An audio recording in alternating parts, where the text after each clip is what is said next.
5 years ago, I learned that my son was addicted to drugs. That was the day my world went black. I thought I was the only one. As it turns out, I'm not alone. A recent study revealed that 23.5 million Americans are addicted to alcohol and drugs. That's 1 in every 10 Americans over the age of 12. 1 in 10 over the age of 12. Chances are pretty good that you know someone that's an addict. Chances are also pretty good that you love someone that's an addict, and it's wreaking havoc in your world.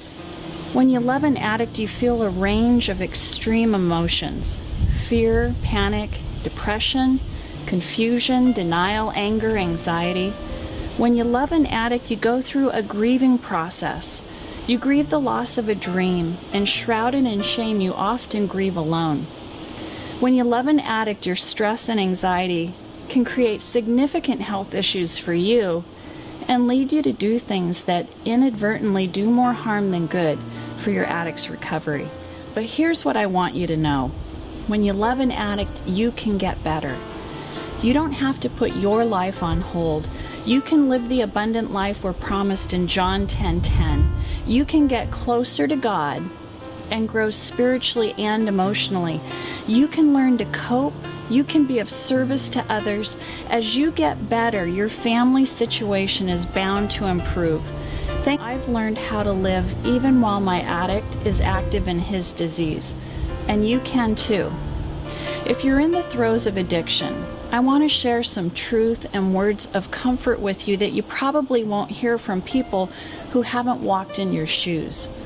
The 3 C's. You didn't cause it, you can't control it, and you can't cure it. The first time I heard you didn't cause it, I wept tears of relief. I was so riddled with guilt and if-onlys. Half the parents in my group say, if only I were more strict. The other half says, if only I were more lenient. You can drive yourself mad with if-onlys. I wasn't a perfect mother, but who is? The truth is, I did the best I could at the time, and so did you.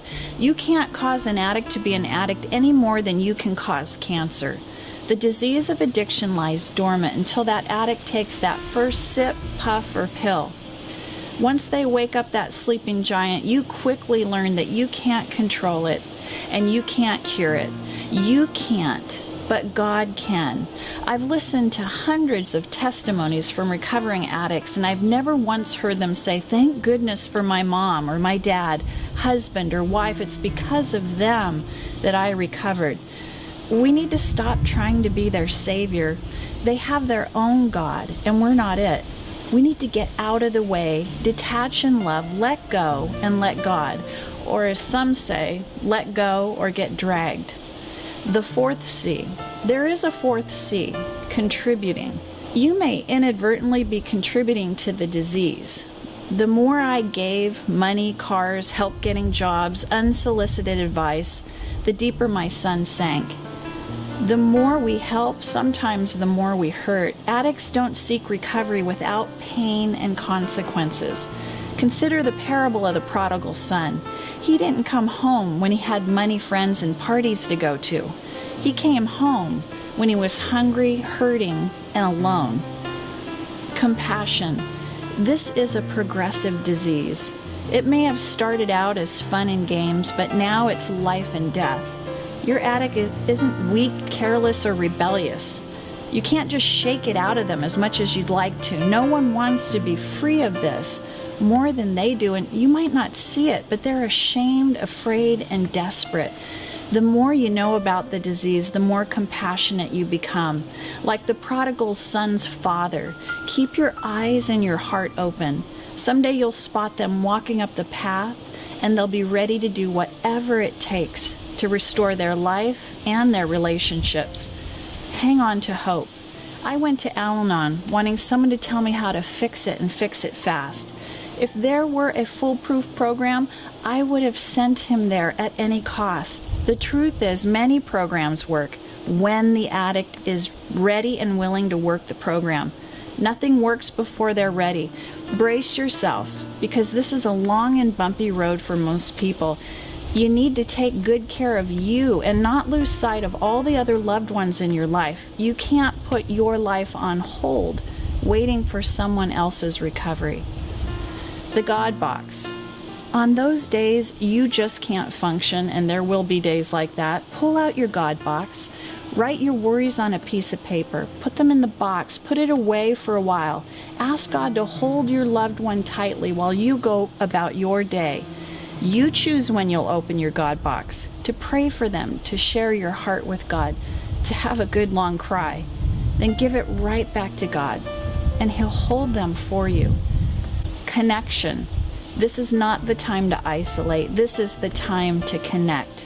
Choose your connections wisely. There are a plethora of recovery meetings all over the country nearly every day of the week.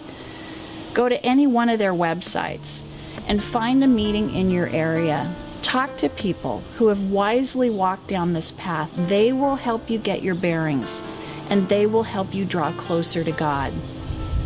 Calling. This is not the path you chose for yourself or your loved one, but it is the path God has for you at this moment. Walk down this road one day at a time. Hold your head up knowing God has chosen you for such a time as this. I'd like to close with this, a letter from an alcoholic. It's given me and countless others a lot of insight and comfort over the years. I'm an alcoholic. I need your help. Don't lecture, blame, or scold me. You wouldn't be angry at me for having cancer or diabetes. Alcoholism is a disease too. Don't pour out my liquor. It's just a waste of time because I can always find ways of getting more. Don't let me provoke your anger. If you attack me verbally or physically, you will only confirm my bad opinion about myself. I hate myself enough already. Don't let your love and anxiety for me lead you into doing what I ought to do for myself. If you assume my responsibilities, you make my failure to assume them permanent. My sense of guilt will be increased, and you'll feel resentful. Don't accept my promises. I'll promise anything to get off the hook, but the nature of my illness prevents me from keeping my promises, even though I mean them at the time. Don't make empty threats. Once you've made a decision, stick to it. Don't believe everything I tell you. It may be a lie. Denial of my reality is a symptom of my illness. Moreover, I'm likely to lose respect for those I can fool too easily. Don't let me take advantage of you, exploit you in any way. Love cannot exist for long without the dimension of justice. Don't cover up for me or try in any way to spare me the consequences of my drinking. Don't lie for me, pay my bills, or meet my obligations. It may avert or reduce the very crisis that would prompt me to seek help. I can continue to deny that I have a drinking problem as long as you provide an automatic escape for the consequences of my drinking. Above all, do learn all you can about alcoholism and your role in relation to me. I love you, your alcoholic. Someone in your circle of friends, maybe you, needs to hear this message. They love an addict or have a friend that does. They need to be reminded that joy can grow in the hard places of the agonizing trial of this disease. I can't reach them, but you can. All you need to do is hit share. Want to go deeper on this topic? Don't forget to download the study guide. Get to a meeting if you need to. Thanks for watching. Many blessings.